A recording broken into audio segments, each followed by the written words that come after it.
एक बार एक जज साहब अपने परिवार सहित एक बाजार से गुजर रहे थे। उनकी आंखों के सामने बीच बाजार में एक हत्या हो जाती है। जज साहब की आंखों में उस हत्यारे का चित्र बिल्कुल बैठ जाता है।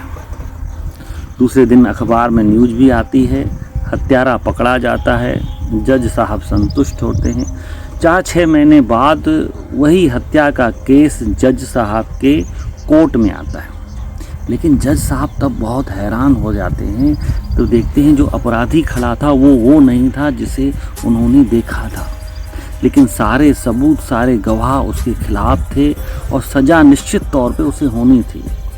जज साहब बहुत असमंजस में पड़ जाते हैं कि ये मेरे हाथों से क्या होगा, एक बेगुनाह को सज़ा हो जाएगी। जज साहब अपने गुरु के पास जाते हैं। उनके गुरु बहुत पहुँचे हुए थे और उसको सारी स्थितियाँ अपने गुरु को बताते हैं और कहते हैं कि मैं अपने आप को अपराध बोध महसूस कर रहा हूँ, मैं एक बेगुनाह को सज़ा देने वाला हूँ। उनके गुरु कहते हैं ऐसा नहीं है, ये सब कर्मों का खेल है।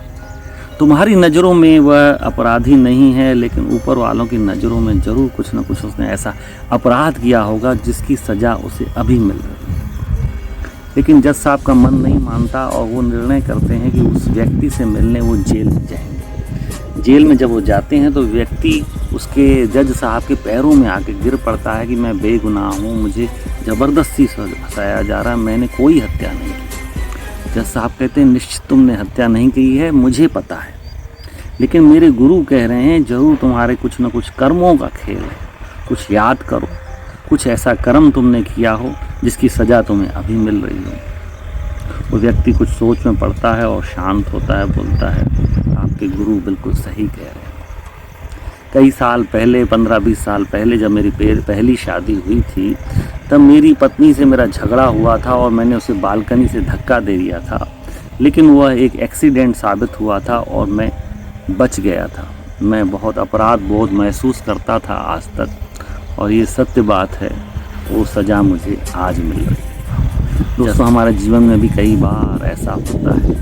आप गलत करके आते हैं, आप सोचते हैं बच गए, या सामने देखते हैं कि कोई गलत कर रहा है, आपके मन में भाव आता है कि इतने गलत काम कर रहा है लेकिन उसके बाद भी मज़े ले रहा है ज़िंदगी के, उसको कुछ भी फ़र्क नहीं पड़ रहा। लेकिन ऐसा नहीं है। अदालत तो ऊपर भी लगती है, वहाँ का भी जज होता है। उसकी सज़ा भले देर से मिले, बाद में मिले, आपको न मिले, आपके परिवार के सदस्यों को मिले, अन्य लोगों को मिले, लेकिन सज़ा मिलेगी ज़रूर।